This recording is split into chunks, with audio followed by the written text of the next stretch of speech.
Cumprimente os irmãos com a paz do Senhor. A paz do Senhor. É motivo de muita alegria nós estarmos aqui no último dia dessa temporada. Meus projetos nas mãos de Deus. Deus tem uma palavra ao nosso coração. O tema da nossa temporada fica em Salmos 37, versículo número 5. Mas eu quero ler um outro texto também. Salmos 37, 5 diz assim: entrega teu caminho ao Senhor, confia nele, ele tudo fará. Falando com o Senhor sobre este tema, o Espírito Santo me direcionou para Eclesiastes. Eclesiastes, capítulo de número 3. E aí você fica aí no livro de Eclesiastes, porque Deus tem uma palavra profética para o teu coração nesta noite em relação a projetos. Porque quando o Senhor falou comigo sobre projetos, e eu pedi uma palavra ao Senhor, orando nessa manhã, louvado seja Deus, o Senhor falou de tempo e o Senhor falou de modo para mim.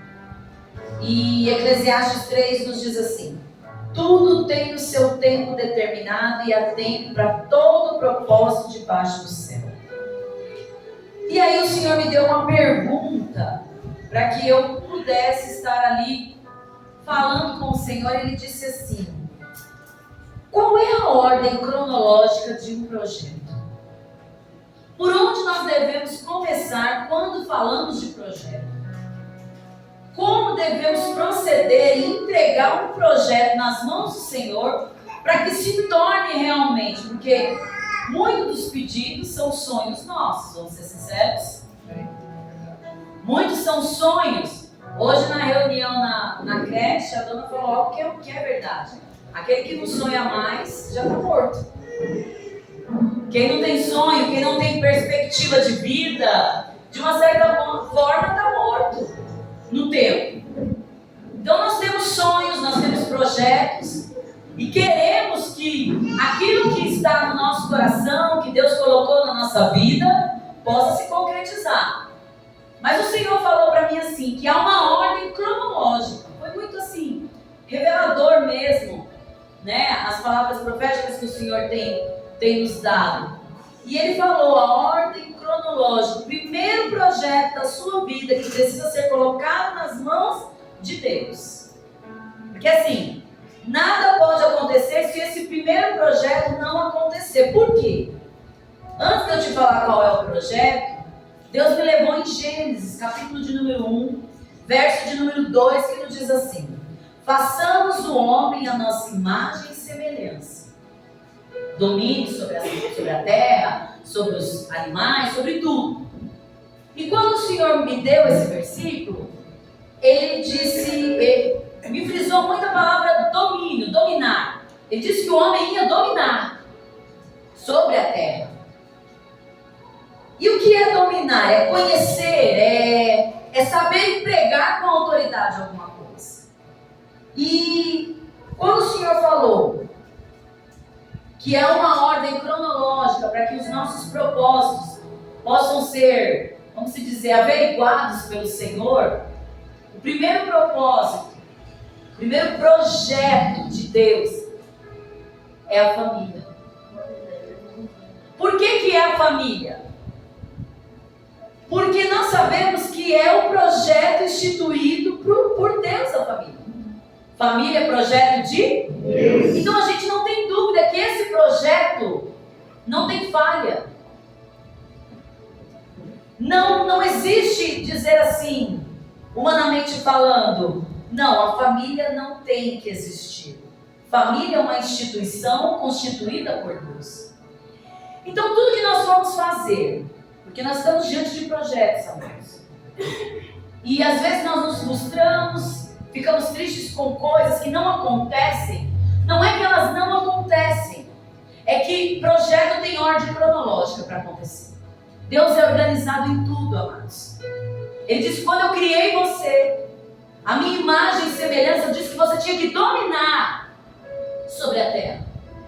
Não existe projeto sem domínio de família. Não é, Deus colocou isso ao meu coração. Todo projeto deve ser pensado em pessoas. Os meus projetos precisam envolver, primeiramente, acima de qualquer qualquer coisa que você peça. Família. E é por isso que às vezes tem projetos aí que você está anos tentando executar, tentando fazer. E é sempre não acontece. Quando você pensa que vai acontecer, recua. Não é assim que acontece na nossa vida, irmão? Ou está acontecendo tudo na sua vida, tudo certinho? Está acontecendo tudo que você quer? Não. Por quê? Porque todo projeto deve ser feito pensando em pessoas. Então, qual é o primeiro projeto? O primeiro. E a nossa irmã nos antecedeu aqui falando sobre um projeto dela que é uma pessoa. Não tem confirmação melhor do que essa. O primeiro projeto da sua vida tem que ser as pessoas com quem você mora. Os seus projetos precisam envolver todos da sua casa. Foi o que Deus falou no meu coração. E por que Ele nos deu o livro de Eclesiastes? Porque Eclesiastes foi escrito por alguém que tinha sabedoria. E nós podemos comparar essa sabedoria de Salomão com as grandes parábolas e frases maravilhosas que Jesus trouxe no Novo Testamento. Jesus sabia o que falar e Salomão também. Então o Senhor nos colocou aqui, Eclesiastes, para que nós pudéssemos ter algum direcionamento hoje, para que os teus projetos sejam eficazes na terra. E também para que aquilo que de repente é um sonho para você, Deus está falando também que vai arrancar-se no poder. Porque quando eu coloco a ordem cronológica do projeto, você vai ver que Deus vai te direcionar para coisas que jamais você pensou que iria acontecer na sua vida. Forte, né, irmão? Isso aqui é pãozinho do céu. Eclesiastes, capítulo de número 4, versículos 9 e 10 falam assim: melhor serem dois do que um, porque se um cair, o outro levanta. Então, por que o meu projeto, a ordem cronológica, precisa envolver pessoas? Porque, irmãos, eu tenho certeza que aqui tem projetos que envolvem só você. Quando a gente fala, por exemplo, da vida financeira. Senhor, eu quero uma porta. Pois bem, isso é um projeto, não é? Pois essa porta precisa envolver a sua família. Você vai ter que ver o tempo, o modo como é esse serviço. Se verdadeiramente a sua família não sairá prejudicada por causa disso. E se vale a pena esse projeto na sua vida. Você vê que quando a gente envolve pessoas e a ordem cronológica do projeto vem, muda de figura aquilo que nós pedimos. Porque não, irmão, eu digo para você que nós, quando colocamos os projetos aqui, nós não fizemos essa pergunta para Deus. Senão Ele não estaria falando conosco agora no último dia. Isso aqui é uma palavra revelada do céu. Porque ao longo dessa temporada e ao longo desse ano, eu também questionei várias vezes algumas coisas que não vão na minha vida, irmão. E eu falei, Senhor, me esclareça. Eu preciso de esclarecimento. Por quê? Porque eu preciso confiar. Eu preciso esperar o agir de Deus. E para isso, irmão, tem que ter muita sabedoria. Para esperar o tempo certo, para entender o tempo e o modo de Deus. Em Eclesiastes 5, versículo de número 19, diz assim: e quanto ao homem a quem Deus deu riquezas e fazendas, Ele deu poder para delas comer e tomar a sua porção e gozar do seu trabalho, isto é dom de Deus. O que é dom, irmão? É aptidão, é qualidade. Então, quando nós falamos, nós queremos englobar todo. Nós precisamos primeiro colocar nossa família em primeiro lugar. E a maioria das coisas também, depois de família, depois de saúde, envolve vida financeira. Ou só eu coloquei sobre a minha vida financeira aqui? Não, todo mundo colocou. E a gente sabe que eu coloquei. E aí, quando nós pedimos pela vida financeira, nós precisamos entender E quanto ao homem a quem Deus deu, a quem Deus deu, riquezas. Quem é que dá prosperidade para nós, irmãos? A primeira coisa que nós precisamos entender, que prosperidade, porque aqui ele está especificando uma vida abundante na terra. Ele não está falando de uma prosperidade espiritual, que também é algo muito bom para a nossa vida. E ele preenche. Mas aqui ele está falando exatamente de dinheiro. Então, se os nossos projetos envolvem essa área, nós precisamos entender que Deus só nos dá algo para o que for útil. E em forma de dom. Ou seja, no livro de Eclesiastes, se você ler todo o livro de Eclesiastes, porque precisa ter um contexto de 13, né? De todos os capítulos ali, você vai ver que ele fala que a pessoa precisa saber lidar com o dinheiro. E somente quem tem esse poder de analisar é, então ele só entrega para quem vai conseguir poder executar. E ele vai entregar na medida para cada um, conforme a sua necessidade. Tem gente que vai estourar, irmão, vai ser riquíssimo. Tem gente que vai ter uma vida simples e vai continuar sendo bênção na presença. Mas o que Deus quer entender é o seguinte: o projeto de Deus é uma ordem cronológica. Quem ama o dinheiro não ama Deus. Se os meus projetos envolvem mais a vida material do que a minha família, entenda, tudo que você pedir materialmente nunca irá acontecer. É muito ruim dizer isso, mas é uma verdade. É por isso que as pessoas se frustram, é por isso que as pessoas não entendem o trabalhar de Deus, não entendem que vivem de processos em processos, porque nós precisamos entender que Deus ele dá mediante o que ele vê aí dentro. E isso não é medido, irmão, por santidade, é medido por equilíbrio. Não é medido porque às vezes nós nos achamos autossuficientes, merecedores, irmãos, de dinheiro. Eu mereço, eu trabalho, eu mereço. Talvez a gente até pense que mereça, mas Deus sabe o melhor para cada um de nós. O que você precisa priorizar? O primeiro projeto. Porque tem gente que já está pensando assim: escute, preciso prosperar para sair do meio da minha parentela.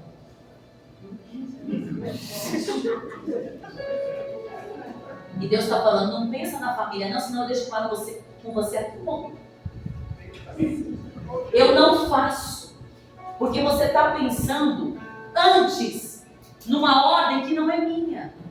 Se eu não penso na família primeiro, esquece uma casa tranquila e sem ninguém no quintal. Esquece. Não vou dar. Irmão, nós estamos diante do evangelho vivo e verdadeiro. Que não é de qualquer jeito que recebe dom de Deus. Porque o diabo também dá dinheiro. O diabo também dá riqueza. Porque quando tentou Jesus, foi dizer: olha aqui, ó, te dou tudo isso aqui. Então ele tem poder de riqueza. E nem sempre os que você vê por aí, como diz na palavra, pra gente não, porque no Salmo 37 diz assim: não te indignes com aquele que prospera ao teu lado. Por que você não tem que se indignar? Porque nem sempre o que vem pra ele é de Deus. Talvez você veja ele prosperando, aí você fala assim: meu Deus, mas você não sabe se é Deus que está dando, porque riqueza quem dá é Deus, porque vê a pessoa íntegra a ponto de poder ter um dinheiro na mão e ir para o céu. É aí que Deus dá a riqueza. Então tudo que a gente vê por aí, irmão, não se iluda, não se indigne, não fique indignado, porque tem que saber de que mão está vindo. De que mão? E aí às vezes a gente se frustra, porque a gente ora, porque a gente faz isso, aí você vê o camarada lá, o vizinho, o outro está prosperando, e o filho do outro já é médico, e o seu nem pedreiro é, sabe aquela coisa assim? E a gente fica indignado, porque a gente não entende que a ordem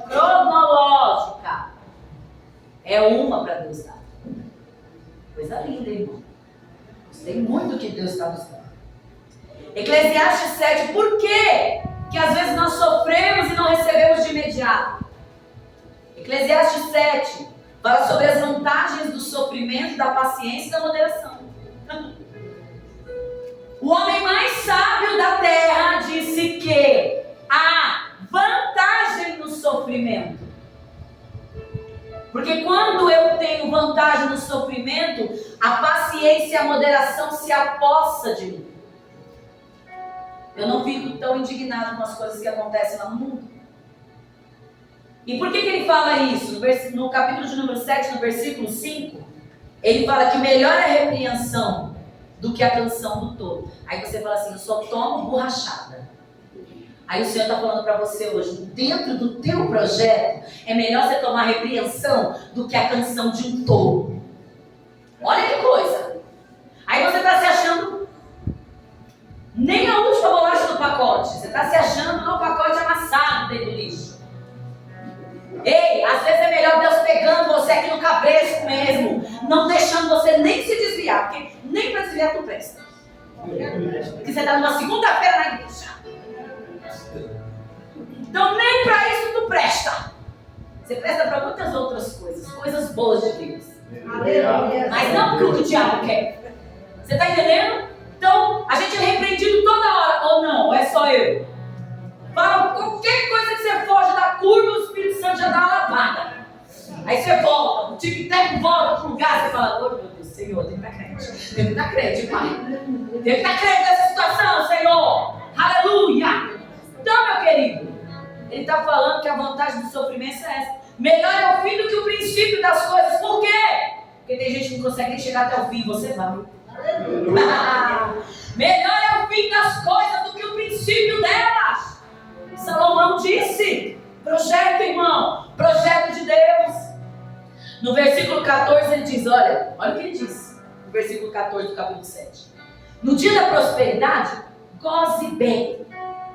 E no dia da adversidade, considera ela, ou seja, engole a dificuldade e vai dando glória. Então ele está dizendo o quê? Nós temos altos e baixos. Mas em tudo, dai graça. Quem é que pode dar graça? Só para uma segunda-feira está na presença de Deus. É o projeto de Deus na tua vida. Então, recapitulando, o teu primeiro projeto é a tua família. Tudo que você colocar nas mãos do Senhor tem que envolver os filhos, tem que envolver o esposo, tem que envolver a prole que vem junto, que às vezes no mesmo quintal vem sogra, cunhado, sobrinho, papagaio, periquito, cachorro, vem tudo! E acolhe assim, ó, coisa linda, ó. Pega todo mundo e faz almoço de domingo, ó. Sabe por quê, meu querido? Porque quando você envolve a família, Deus concede o desejo do teu coração. É uma estratégia que Deus está derramando sobre a igreja hoje. Então, tá com problema com alguém? Já aproveita o fim do ano, convida para comer um bolinho e põe tudo no lugar. Ah, mas não foi eu, não interessa. Quer receber projeto de Deus? Faz o que Ele manda. Obedece quem tem juízo. Tá com dificuldade, tem um fio solto, põe para funcionar. Mas eu não gosto, você não tem que querer, você tem que amar, meu irmão. E eu não amo por quê? Porque não está orando. Porque se descer na oração, o amor desce também.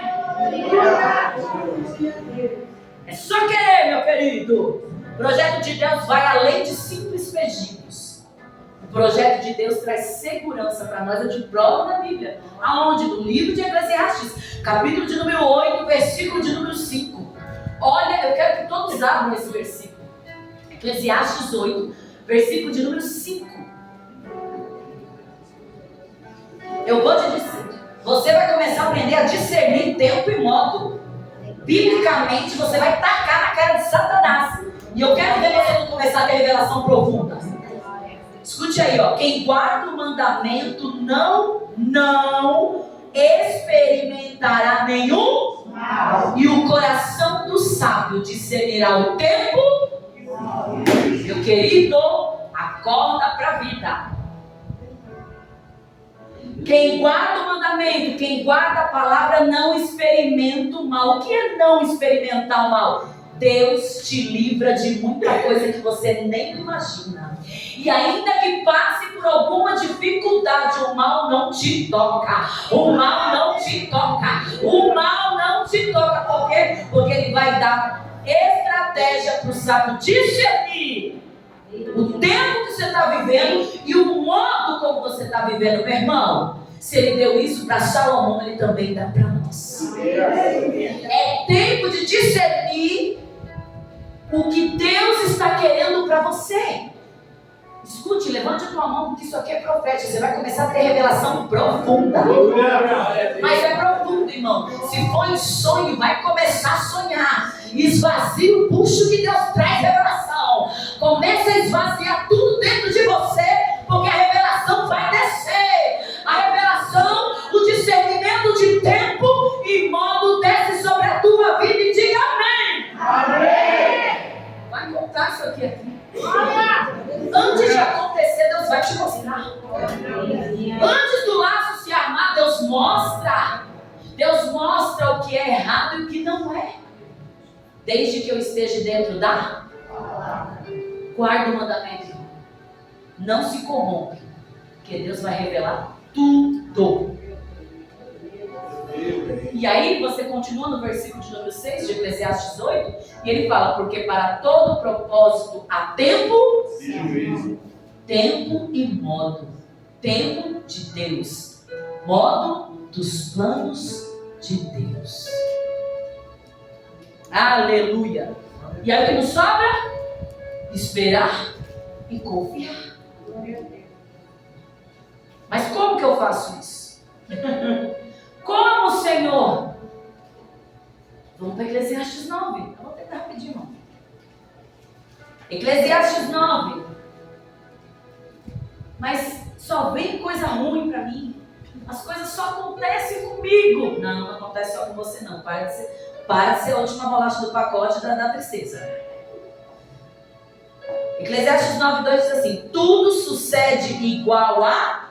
O mesmo sucede ao justo e ao... O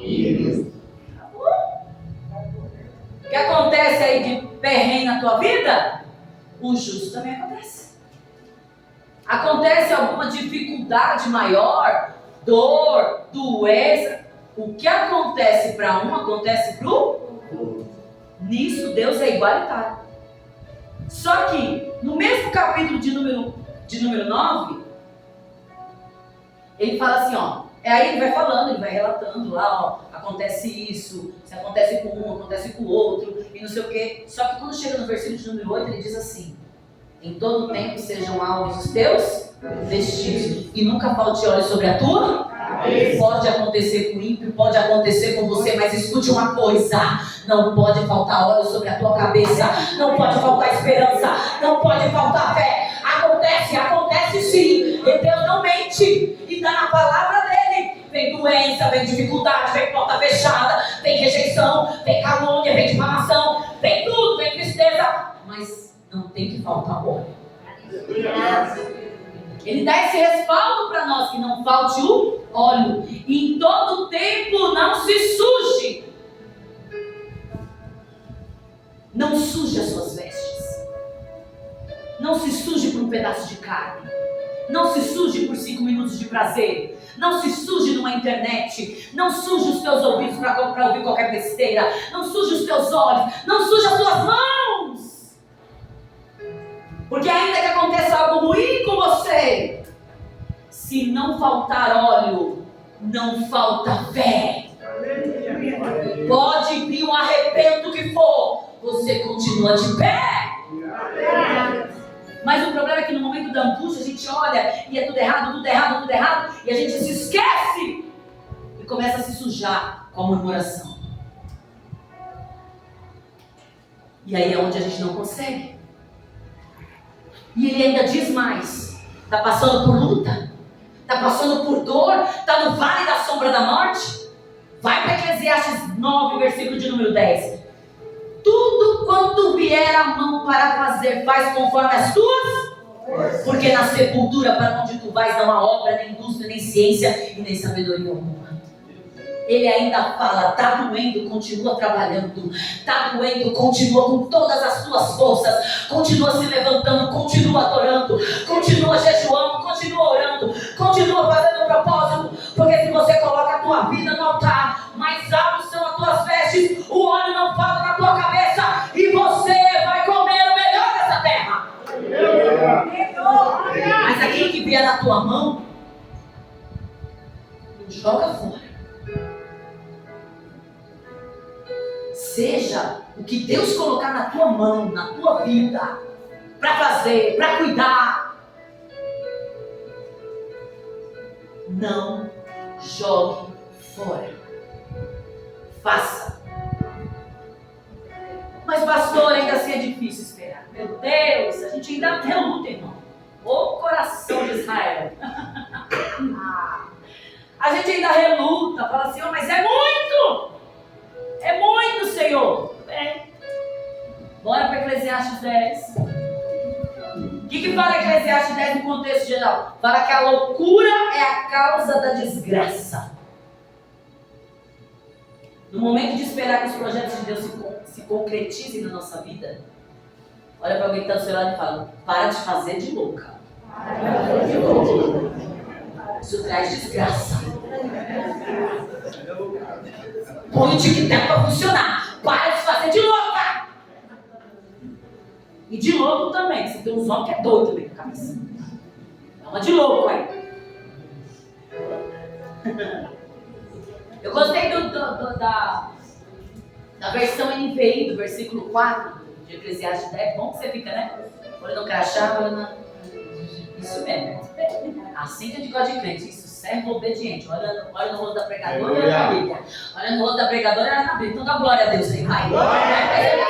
Uma pessoa obediente. Tá prestando atenção. Aleluia. Vai dormir não. Tá calor pra você, tá pra mim também. Tô com o cachorro, ó. Família. Família. Aleluia. Família tá junto. É igual as crianças ali. Ficou 10 ali pra assistir a Manu aqui. Então me ajuda a pregar. Faz uma cara boa. Faz uma cara boa pra mim. Porque a gente é família. Você tá ouvindo, você vai sair daqui crente até o tutano. Já vai buscar um plano na tua vida. Acabou. Ó, pra ele, acabou. Já era, perdeu. Fala igual os manos, perdeu o diabo. Perdeu, porque Deus vai começar a revelar tudo. Se você tá indo pra direita, Deus vai falar que a direita não vai pra esquerda. Não, Deus vai revelar tudo. Então anda direita, Ele vai revelar tudo. Anda direita, amiga. No versículo de número 4 de Eclesiastes 10 diz assim: se a ira... 10, 4. Eu falei 4, 10? Desculpa, 10, 4. Por isso que é bom ter gente antenada, tá vendo? Me ajuda até o pregador. Se a ira de uma autoridade se levantar contra você, não abandone o seu posto.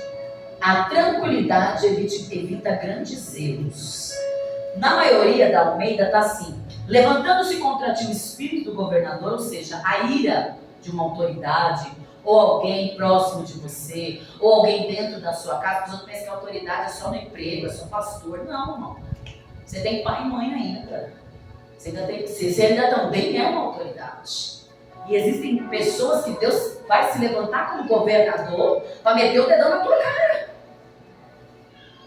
Seja onde ele estiver, a ira do governador se levantar, não sai da posição. O que não é sair da posição?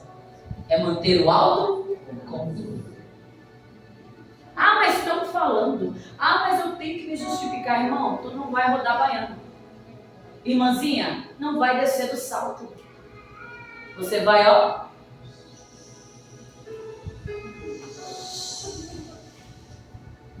Essa bexiguinha. É isso, pai. Moxa, meu Deus. Você vai ficar, ó, no emprego.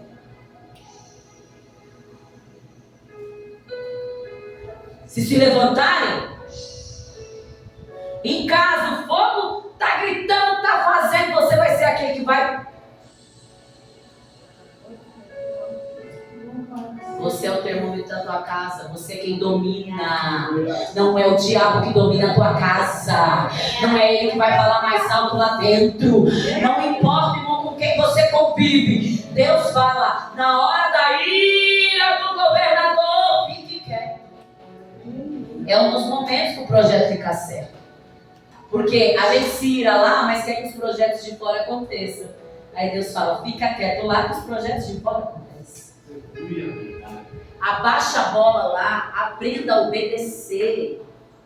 Tem gente, irmão, que é assalariado, mas não consegue receber ordem. Como é que você está lá dentro? Você é empregado? Baixa a cabeça. Sai do teu lugar. Para que um dia que você seja uma autoridade, alguém também faça o mesmo que você. Nós temos que saber, filhos, baixa a cabeça para papai e mamãe. Mesmo que você já seja velhinha. Ah, mas ela não está certa. Mas para dominar o projeto cronológico de Deus e eu receber, eu tenho que honrar. Deus não falou você tem que honrar só um pai crente. Você não tem que honrar só um marido crente. Só um filho que não dá trabalho.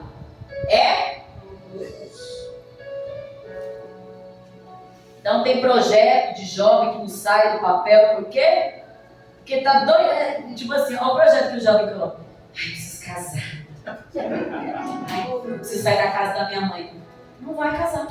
Não vai. Porque a ordem não está certa. Ninguém sai de casa para se aliviar. Sai de casa debaixo de honra. Sai de um lugar debaixo de honra. Vai fazer as coisas não por empolgação, mas porque Deus está no controle. Eu não saio para me aliviar, eu vou sair desse emprego para me aliviar. Sai, vai passar fome, pai. Nem cesta básica vai receber. Por quê? Porque a ordem cronológica é obedecer. Quando eu obedeço, eu tenho equilíbrio. Se eu tenho equilíbrio, a ira do governador não me atinge. Se não me atinge, eu sei que eu tenho que ficar e não vou obedecer. Por quê? Porque se eu sigo os mandamentos, Deus me revela o tempo e o mando dele. Então o que eu tenho que fazer? Ficar quieto para escutar a voz de Deus. Está entendendo o livro de Eclesiastes, meus queridos? Ó, vamos terminar em 5 minutos. Aí a gente não entende. A gente ainda fica mesmo. Mas Senhor, está demorando. Está demorando? Vamos para Eclesiastes 11? Lança. Vou até cantar para você. Fala aí, Cris. Lança. O teu pão sobre as águas, depois de muitos dias, mas quando eu estou na presença, esses muitos dias se tornam agradáveis a Senhor. Porque se não me falta óleo na cabeça, não falta paciência. Se não falta óleo na minha cabeça, eu continuo glorificando. Se não falta óleo na minha cabeça, eu continuo acreditando. Eu acredito nesse Deus que pôs os céus e a terra. Glória a Deus. Glória a Deus. Irmão, murmuradores de plantão, você não tem desculpa. Aleluia. Louvado seja Deus. Tudo na Bíblia te dá um tapão, irmã. Ai, mas eu vou, batendo no brinco. Vai, santa. Vai contra. Ai, vai só sentar a cara na parede. Porque Deus está nos ensinando a receber projetos. E aí, ele fala uma coisa muito interessante em Eclesiastes 12.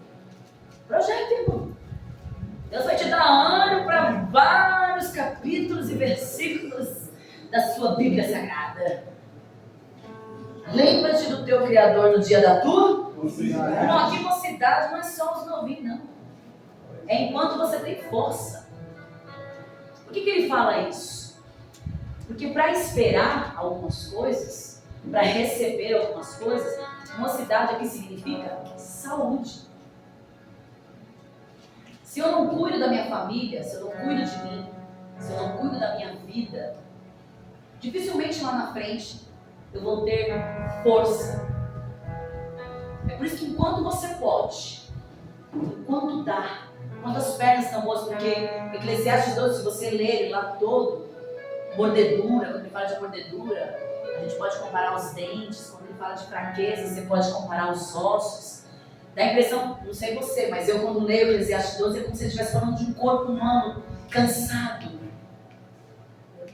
Guarda da casa, os olhos. Nos guarda da casa dos olhos. Então ele fala, né, de cegueira, que futuramente as vistas não são mais as mesmas, o corpo já não é mais o mesmo. E para esperar os projetos, existem projetos que demoram muitos dias. Ele não mentiu para você e para mim. Ele não mentiu. E ele está querendo que no tempo e no modo dele você entenda e passe glorificando, porque o dia que chegar vai ser maravilhoso. E enquanto esse dia não chega, ele também quer que seja maravilhoso. Então, só dessa forma cronológica, colocando isso é uma palavra muito profética. Isso é algo que Deus me deu. E eu falei, Senhor, eu preciso entender algumas coisas que o Senhor está tirando da minha vida, alguns projetos que o Senhor está cancelando da minha vida. Por que algumas coisas não acontecem?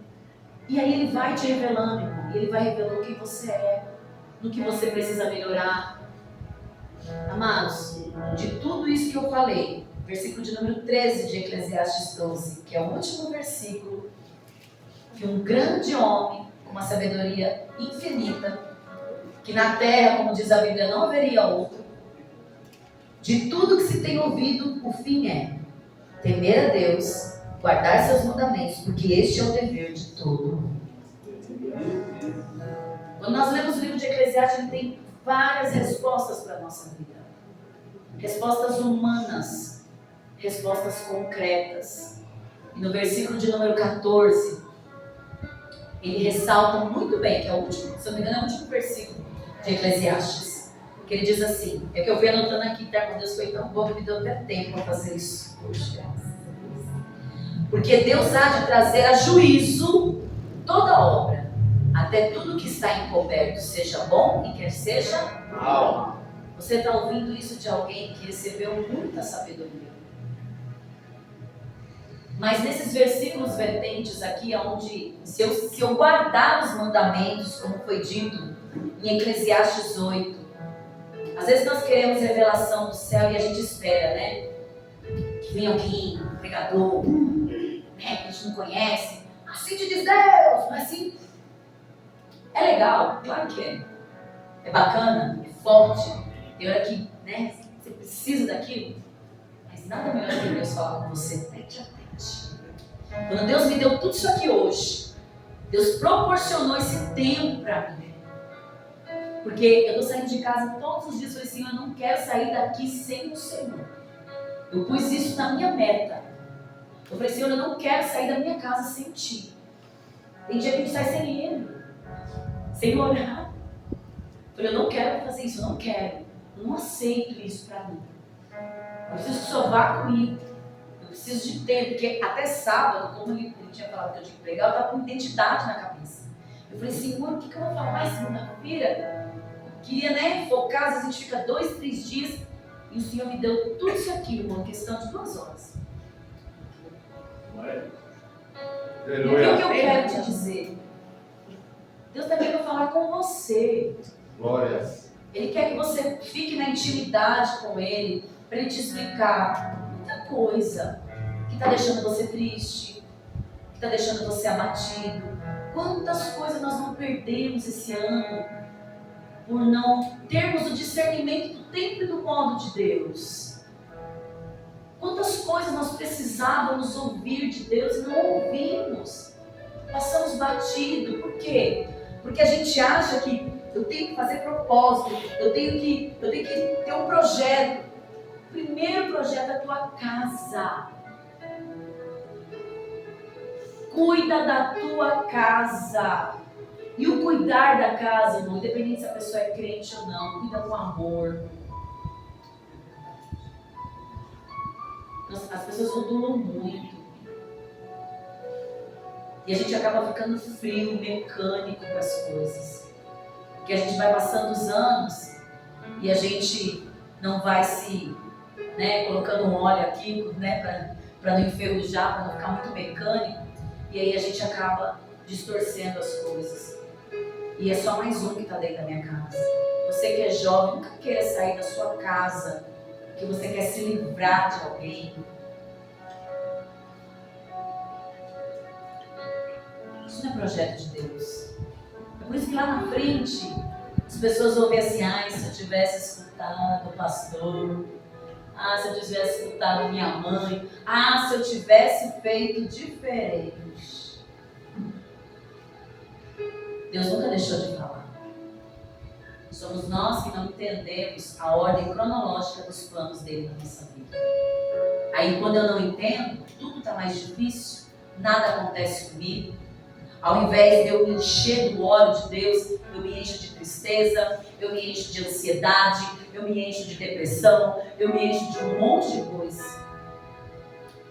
E aí eu me frustro porque talvez eu não tenha o dinheiro ou o salário que eu gostaria de ter.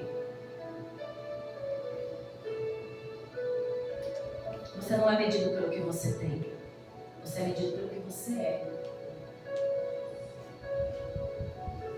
E se não chegou ainda a quantia que você precisa, entenda, é melhor cair na mão de Deus do que na mão do diabo. Para nós, às vezes, é um pouco mais difícil, irmãos. Não vem tão fácil, porque não vem na mão de qualquer um. Eu não vou te entregar algo que não seja meu. E às vezes Deus é tão misericordioso que Ele não permite que o diabo te dê coisas. Porque te ama. É fechamento de campanha, meus queridos. E essa palavra profética, você pode ter certeza que é porque Jesus nos ama. Aleluia. Então, o que você tiver, deixe tudo que você tiver que fazer agora. Mas eu arrumei um emprego, mas, Senhor, me revela, me dá um sonho. Esse emprego vai fazer eu ser mais família? Não, eu não quero.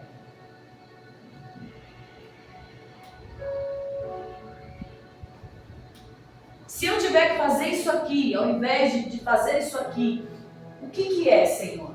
A gente não faz essa pergunta. Nós estamos gerando uma geração nova e fraca e doente. Porque nós não estamos entrando na ordem cronológica do tempo e do modo de Deus. Então, se você quer prosperidade, a sua maior prosperidade, você ter domínio da tua casa.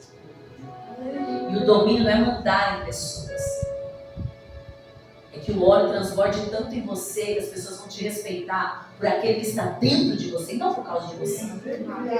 Mas a unção que estiver dentro de você, essa unção é que domina todo o universo. E que nos faz ser mais do que vencedores. Fique de pé, queridos. Pai, por aqui, graças a Deus, deu para entregar tudo que Deus quis que eu falasse. É fechamento de temporada. Eu quero que você saia daqui. Eu quero que você saia daqui sabendo que Jesus te ama.